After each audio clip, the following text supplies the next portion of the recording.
Subscribe பட்டனை அமுக்குங்க, bell பட்டனை அமுக்குங்க. வாழ்க வளமுடன். இப்படிக்கு பாட்டி வைத்தியம். வணக்கம்ப்பா, உங்கள் பாட்டி பேசுகிறேன். இப்போ நான் நார்த்தங்காய் தோலில் உங்களுக்கு துவையில் அரைச்சி காட்ட போகிறேன். பாருங்கள், நார்த்தங்காய் தோல் நான் நேற்று ஊறுகாய் போடுறதுக்காக வேண்டி ஒரு பழத்தை நறுக்கி போட்டு ஒரு பழத்தை அப்படியே சாராக புழிஞ்சேன். இப்போ சாறு இப்படியே புழிஞ்சா அந்த இதில் இருக்க கசப்பெல்லாம் அதில் போய் சேர்ந்துடும், நல்லா இருக்காதுன்ட்டு இந்த மாதிரி கொஞ்சம் எடுத்துட்டு அதை ஜூஸாக புழிஞ்சுக்கிட்டேன். இப்போ இந்த தோல்லேயும் அந்த பழம் கொஞ்சம் ஒட்டிக்கிட்டு இருக்கு, அந்த புளிப்பு தன்மை இருக்கும். அதை நான் இவ்வளவு தோலும் போடாமல் கொஞ்சத்தை மட்டும் நறுக்கி வச்சிருக்கேன். ஒவ்வொன்றையும் அந்த தோல் இருக்கும், அதில் ஒட்டியிருக்க அந்த புளிப்பு தன்மையும் இருக்கும். நார்த்தங்காய் ஜூஸோட நார்த்தங்காய் தோலில் தான்ப்பா அவ்வளோ சக்தி இருக்குது. இந்த எலும்பு மூட்டு வலிக்காரவங்க, எலும்பு வலிக்காரவங்க, அங்கங்கே ஜாயிண்ட்ல வலிக்குது, அவங்களுக்கெல்லாம் இது சாப்பிட்டா ரொம்ப நல்லதுப்பா.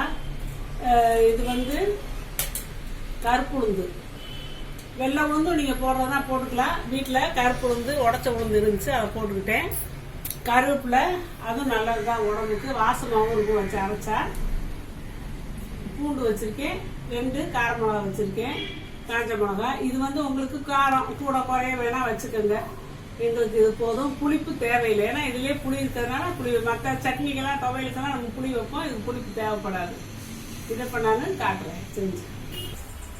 இப்போ நல்லெண்ணெய் ஊற்றிக்கிறப்ப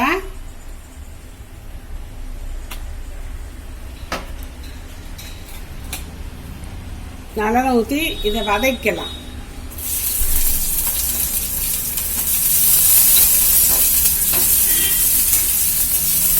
ரொம்பவும் வதக்க வேண்டாம், சும்மா ஓரளவு வதக்கினா போதும்.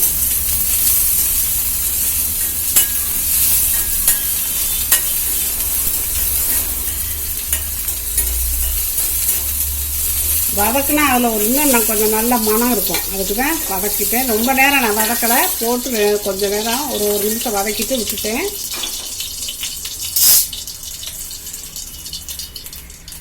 இப்போ உளுந்த போட்டப்ப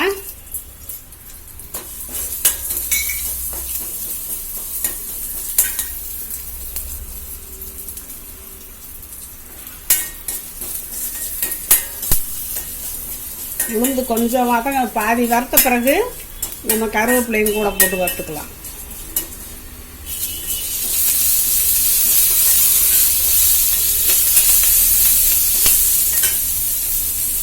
இப்போ 2 காஞ்ச மிளகாயும் ஒடிச்சு போட்டு வறுத்துக்கலாம். ஏன்னா மிக்சியில் நின்றுக்கிறோம், மிக்சி ஜாரில். இது உடச்சி போட்டோம்னா நல்லா அரைஞ்சிரும்.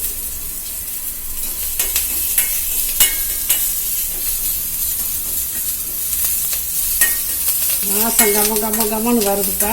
வறுக்கும் போதே தான் இப்போ வறுபட்டுருச்சு. அடுப்பை ஆஃப் பண்ணிடலாம்.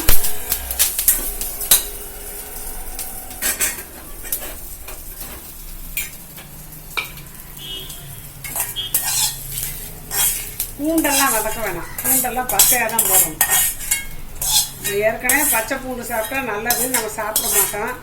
இந்த மாதிரி துவையல் சட்னி இதுக்கெல்லாம் வைக்கும் போது பச்சை பூண்டே வச்சுக்கலாம்ப்பா.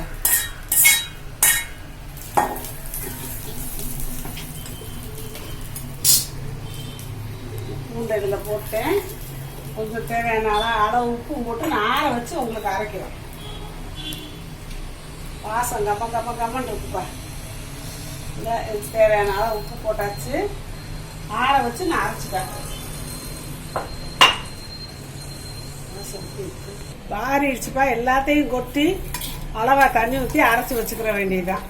நான் அரைச்சி காட்டுறேன் உங்களுக்கு. இப்போ அரைச்சிட்டேப்பா, நல்லா அரைச்சாச்சு. இப்போ நான் எடுத்து வைக்கிறேன். வாசம் ரொம்ப டேஸ்டாக இருக்குப்பா.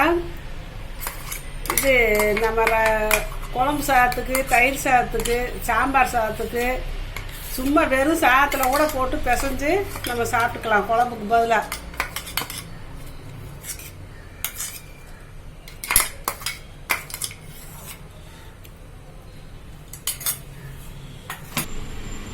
இப்போ நார்த்தங்காய் தோல் துவையல் ரெடிப்பா. இது எலும்பு வலி, மூட்டு வலிக்கெல்லாம் அவ்வளோ நல்லது. நீங்கள் அந்த நார்த்தங்காய் வாங்கி ஜூஸாக புழிஞ்சு குடிச்சிடணும். அதில் எதுவுமே கலக்கக்கூடாது. உப்போ சர்க்கரையோ எதுவுமே கலக்காம அதை குடிச்சா மூட்டு வலிக்கு நல்லதுன்னு சொல்கிறாங்கப்பா.